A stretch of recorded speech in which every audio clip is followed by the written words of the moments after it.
everybody, Jamie here, and today I'm doing a video on Godzilla the card game. I'm a humongous Godzilla fan. I love all the movies, even the crappy ones. And this game is about all of those movies. There's 4 different decks in the box, and each one of them represent different monsters, different time periods of Godzilla films.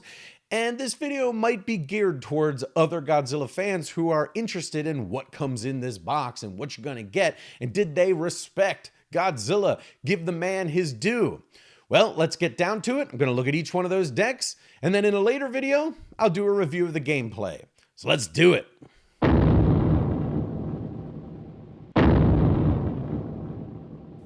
There are 4 decks in the box, and each one of the decks is made up of 54 cards.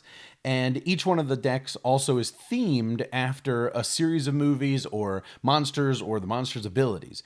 And this first deck that I'm going to show you here is what I am considering the Showa period deck. Now, the Showa period was the original series of Godzilla films starting in 1954, went all the way up to the mid-70s. It started off with the original Godzilla, black and white. In America, it was called Godzilla King of the Monsters. And this is the period that it went through a lot of changes. It was very serious in the beginning, and then it became very, very, very goofy in the middle. And then it ended in 1975 with Terror of Mechagodzilla. Well, this one is made up of the Showa period monsters. So we have Godzilla 1972 here. We have Megaron, which is actually Megalon, but they've seen fit to misspell it here on the card. One of Godzilla's goofier films, where he was playing right alongside of Gigan. If you remember the gif where Godzilla's flying through with feet first and kicks, that was this movie. And then HEISEI. HEISEI was one of the most psychedelic Godzilla movies ever. It was very weird and trippy. And then we have Jet Jaguar. Also, he was in that movie with Gigan and Megalon. And then we have Shin Godzilla, which does not fit the theme of this deck at all. But I think the reason that they put him in here was because he's the only one in his own series of films, or in his era. It was made in 2016. So I think that he was just the oddball of the entire deck, the entire game. So they had to throw him in somewhere. They threw him in here. And actually, Shin Godzilla is my absolute favorite Godzilla movie. It's the best one ever made. If you want to watch a Godzilla film, watch this one. Might be a little slow, but it's amazing. And then that's the extra deck. The extra deck is the extra large sized cards. These are your big monsters, your big bad monsters that you're going to bring out.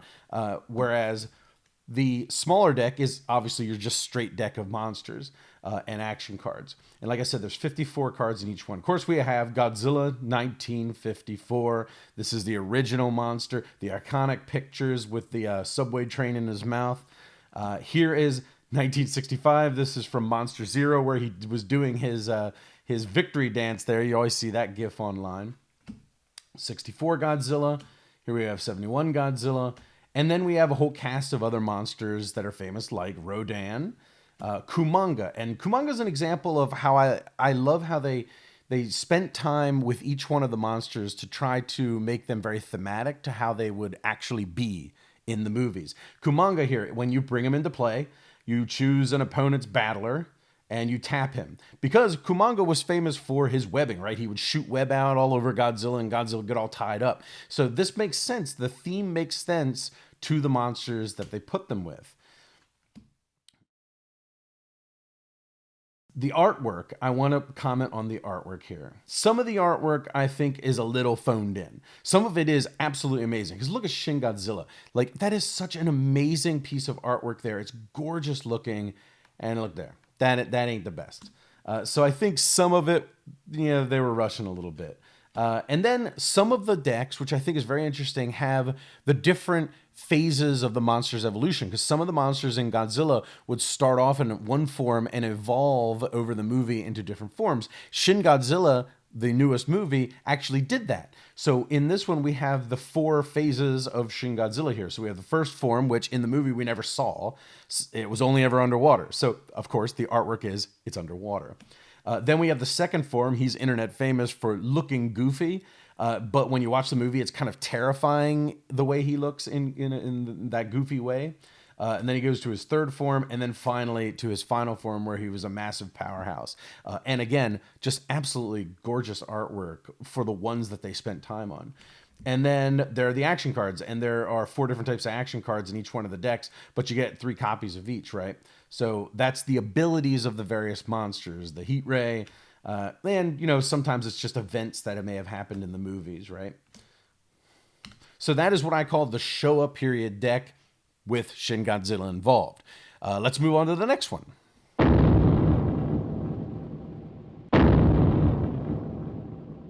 The next deck is what I like to call the Heisei period deck, also Heisei and Millennium period. The Heisei period started off in 1984 and went up to 1995. And the Millennium period started in 1999 and went to 2004. This deck kind of is a hybrid of both of those eras of film. And here we have the extra deck, of course. Burning Godzilla, who was in the movie Destoroyah.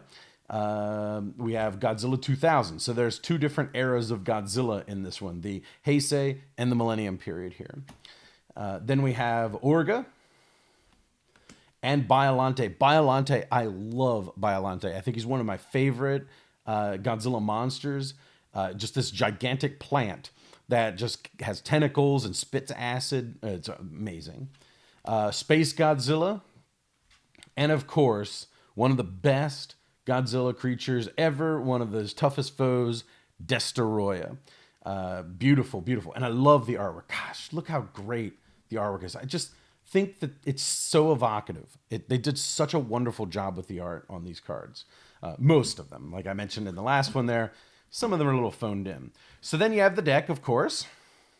Godzilla 1984. This is the very first incarnation of the Heisei Godzilla films. That's him. And 89, little Godzilla, no one will ever want to play with him. Godzilla Jr. turns into Godzilla Jr., becomes awesome. And he was in Destoroyah as well, and it was a very sad situation. And of course, we have Gigan, and we have 2 different Gigans. We have Gigan and modified Gigan from Final Wars. Rodan again, later years Rodan, Fire Rodan. And Geras, here's another example of, I think, phoned in artwork. And Geras is one of the most beloved monsters in all of Godzilla, and then his artwork looks like junk. Here's Biollante's initial plant form. He was like a giant rose, which I thought was very interesting for the way that they depicted him in the beginning. Mechagodzilla. And then Biollante, similar to Shin Godzilla, had multiple forms. He started off as an infant, which were like almost like xenomorphs from Alien. They were small monsters that went around and killed people. And then he evolved into the flying form, and then into the aggregate form. And then, of course, in the extra deck, you find the actual Destoroyah. And, of course, 4 action cards, 3 copies of each. Got the Sap Trap from Biollante. We have a Space Godzilla ability here. And then the Oxygen Destroyer, which was the original way they killed Godzilla, was with the Oxygen Destroyer. And they keep bringing it back every now and then as sort of Easter eggs, and they use it in the Godzilla series. So that is what I call the Heisei and Millennium deck. Let's move on to the next one.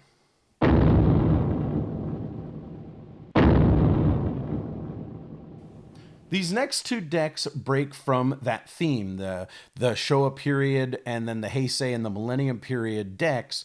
These 2 decks, they're actually based around monsters as opposed to the periods of Godzilla films. This one here is mostly Mothra and King Ghidorah. There's other ones in there too. And really what it is a flyers deck. So if you play normal CCGs, they call it evasive here, but really it's the same ability as any other CCG and the flying ability. So everybody here is going to be difficult to hit unless you have flyers. We have Mothra, beautiful artwork yet again. Armor Mothra. Ghidorah, the god of the sky. This is one of the best Ghidorahs. Actually, it's one of the worst Ghidorahs, but it's from one of the best Godzilla movies of all. This was from Godzilla, Mothra, and King Ghidorah, Giant Monsters All Out Attack. And that is the entire name of that movie. It's a ridiculous name of a movie. It's a mouthful, but it's a fantastic movie despite its silly name. We also have Mecha King Ghidorah. Everybody loves Mecha everything. Kaiser Ghidorah, man, he was one of the most gigantic versions of Ghidorah, most powerful versions. Beautiful artwork yet again. And of course, we have Batra, because you can't have Mothra without the arch nemesis, Batra. All flying creatures. And of course, the deck then is similar, right? There's tons of Mothras in here. And again, the Mothra artwork is just always so awesome.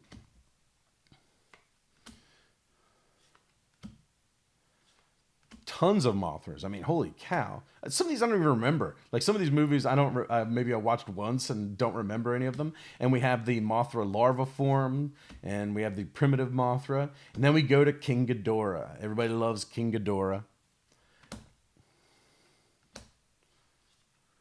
And there, I don't remember which one of the movies was, but these three little goofball things turn into King Ghidorah eventually. I forget which one that was. Monster X, gigantically powerful monster.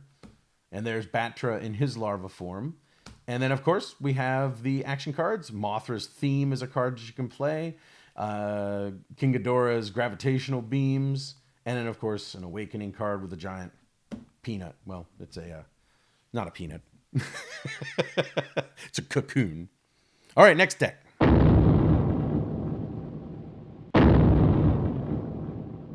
And the last one here, every Godzilla fan out there was wondering, when is this going to happen? When am I going to talk about the MECHAGODZILLA deck? This is all MECHAGODZILLA. The entire thing is MECHAGODZILLA, and all of the tanks, jets, robots, spaceships that were sort of all around the MECHAGODZILLA situation. So this is all like sort of robots and things. Of course, we have MECHAGODZILLA here. Kiryu, the advanced, all of these are the advanced MECHAGODZILLA, Super MECHAGODZILLA. So those are your extra deck cards. And now we go into the regular deck, who's got MECHAGODZILLA, tons of them again.